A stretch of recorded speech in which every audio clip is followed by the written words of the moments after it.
Hoy tenemos este caso, una RAM 2020, motor 3.6, la cual le falla el cilindro número 3.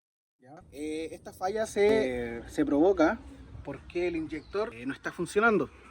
A esta camioneta le instalaron un sistema de gas que se puede ver acá, el cual va tomado con el ramal de la camioneta, el ramal que va hacia los inyectores. El problema fue que realizaron una mala instalación y los cables se quedaron tocando, los cuales dañaron el computador del vehículo. Se procedió a revisar el inyector, a revisar continuidad y todo está bien.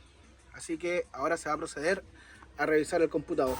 Bueno, una vez identificado el fallo, se procede a cambiar los componentes dañados. ¿Ya? Acá podemos ver que no tenemos ningún código de falla y el motor está andando parejo.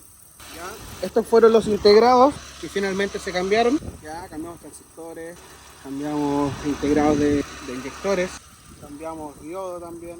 Y una forma de poder verificarlo ya acá in situ en la placa es la salida de estos integrados.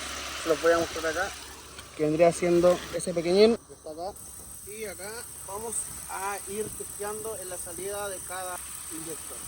Ahí tenemos pulso, acá tenemos pulso de nuevo, con 3 inyectores, con 4 y ahí está ubicado el otro.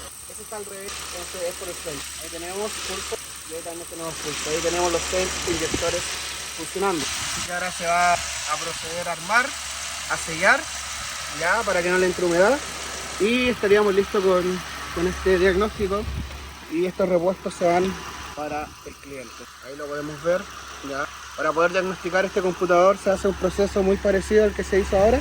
Se detectan los pines y se va viendo cuál corresponde a cada inyector.